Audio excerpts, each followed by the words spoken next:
বন্ধুরা নমস্কার। বিষয় পলিটিক হারা পলিটিক্স। বন্ধুরা, এ প্রসঙ্গে বহু পূর্বের এক রাজনৈতিক নেতার কথা আমার ভীষণভাবে মনে পড়ছে আজকের দিনে।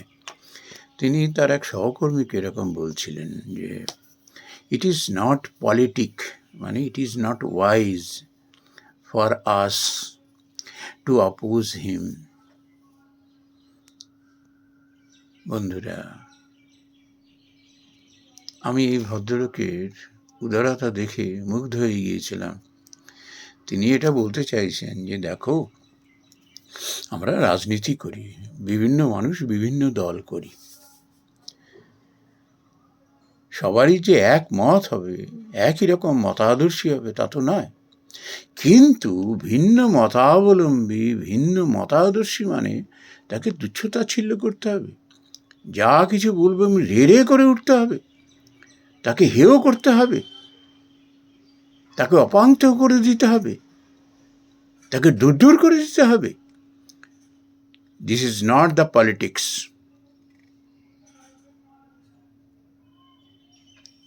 বন্ধুরা, আজকে এই কথাগুলোর পরিপ্রেক্ষিতে বর্তমান রাজনৈতিক ময়দানের যে আমরা লড়াই দেখতে পাচ্ছি না, যেমনই মন ভারাক্রান্ত হয়ে ওঠে, তেমনি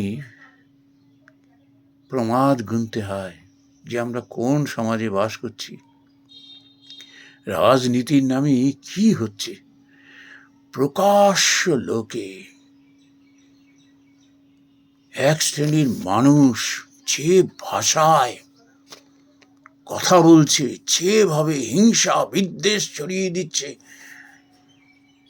অবাক হয়ে যাই। আমরা কি প্রকৃতই গণতন্ত্রকে শ্রদ্ধা ভক্তি করি? আমরা প্রকৃতই কি সভ্য হয়ে উঠছি? এইভাবে একই দেশে একই সঙ্গে বসবাস করি, কেউ কারোর বিরুদ্ধে এইভাবে হিংসা দেশ ঘৃণা উগরে দিতে পারে? এরা করবে রাজনীতি? এরা ক্ষমতা লোলুপ, ক্ষমতা ভোগী, ভোগ বিলাসী, এই অজ্ঞ এবং অশুভ বুদ্ধি সম্পন্ন মানুষগুলি যদি একবার ক্ষমতা পায়, মানুষকে তারা পায়ের নিচে রেখে দেবে। আমরা কিছু মানুষ এদের এইসব আচরণ দেখেও না, আমাদের শিক্ষা হয় না, এদের উচিত শিক্ষা দিতে পারি না। পিঠে এত বড় একটা কুঁজ নিয়ে তুমি চিত হয়ে শোবার স্বপ্ন দেখো, বামন হয়ে চাঁদে আধ বাড়াবার তুমি স্বপ্ন দেখো। আগে নিজেকে যোগ্য করো, বি পলিটিক, তারপর পলিটিক্স করো। পলিটিক্স মানে হলো হিংসা বিদ্বেষ ছড়ানো না। পলিটিক্স মানে কুকথা বলা নয়। পলিটিক্স মানে মানুষের মধ্যে বিদ্বেষ ছড়িয়ে দেওয়া নয়। মানুষকে ভালোবাসতে হয় নিজের সংসারের মানুষগুলোর মতো। যেসব মানুষ নিজের সংসারের মানুষজনকেই ভালোবাসতে পারে না, তারা ভালোবাসবে দেশের মানুষকে? এটা ইজ ইট পসিবল? কিন্তু আমরা এসব বুঝেও বুঝছি না, এইসব মানুষগুলোকে আমরা প্রশ্রয় দিচ্ছি। বন্ধুরা, ওই ভদ্রলোকের কথাই বারবার মনে পড়ছে যে কারা পলিটিক্স করত, যারা ওয়াইজ, যারা বুঝতো যে যার মধ্যে পলিটিক আছে সেই পলিটিক্স করবার যোগ্য। এদের হাতে পায়ে ধরে আনা হতো যে আপনি হাল ধরুন, আপনার মধ্যে সেই ক্ষমতা আছে, আপনি তেমনই এক বিজ্ঞ মানুষ,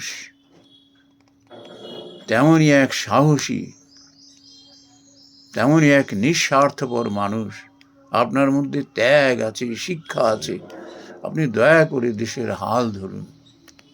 একটা সময় এরকমই তো দেখেছি আমরা।